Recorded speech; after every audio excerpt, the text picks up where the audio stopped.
What happens is, to take his chances that a jury agrees. Music mogul Sean Diddy Combs back behind bars, a magistrate judge denying him bail, saying that there were no conditions that she could conceive of that would make her confident that he would appear again for other court appearances. The judge saying, "My concern is this is a crime that happens behind closed doors." The last hearing before Sean Combs' trial starts, when he walked into federal court today, he appeared to be looking for his family. They've pretty much been at all of the hearings that I've been to, but there was no presence of his sons or his mother or his sister who had previously been at those hearings. Mr. Combs feels A, he's innocent, which is why he's not going to plead guilty. B, he's going to be truthful about this case because he wants to portray that to the people who have loved him his whole life. And I think he also feels an obligation to people in general. Maybe it's black people, maybe it's white people, maybe it's anybody who's ever felt aggrieved and targeted by the government. He feels an obligation to those people to say, you know what, maybe I can break the model. Maybe I can show the world that a black man can win, in federal court. And I think he probably is the only person I know of who might be able to actually accomplish that. At trial, Combs will ditch the jail. Why? Because he believes he's innocent. He believes he's innocent.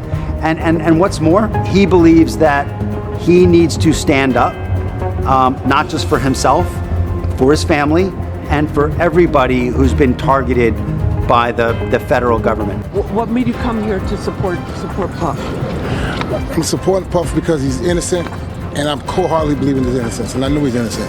So you think you know he's innocent? 1,000%. He knows the deck is stacked against him. They've got a ton of evidence. Take the plea deal, dude. Just take it. Well, my guess is that, because we don't know the deal of the plea deal. At least I don't think we do. True. Okay. She did, and when the judge did, Diddy, who was sitting at the defense table with his attorneys, did not show any signs of emotion. He took a sip of water before he was led out of the courtroom by the U.S. Marshals. Now, his lawyers have vowed to fight this. They are going to be back in court on Wednesday before the judge who will oversee this trial and try to get Diddy to be released.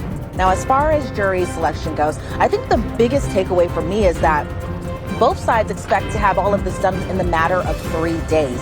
Now, given just how high profile this trial is, I was kind of stunned that they seem very confident that they will be able to seat a jury in that amount of time.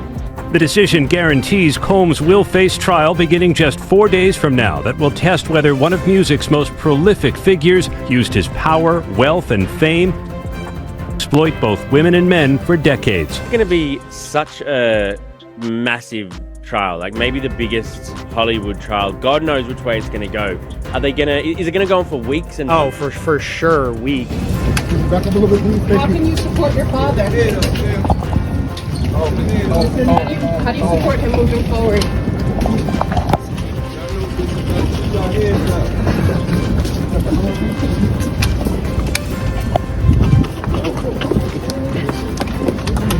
Diddy's lawyers had argued that he had made good faith efforts by showing up in New York ready to surrender to face these charges, but prosecutors said that he could not be trusted, that he has a history of trying to intimidate witnesses, including some who are going to be witnesses in this case. They urge the judge to remand him. We have the latest from federal court in the Sean Combs criminal case. Status of jury selection, what Diddy's going to be wearing.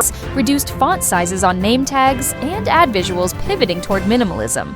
Away from celebrity-centric messaging, federal office of a very real case.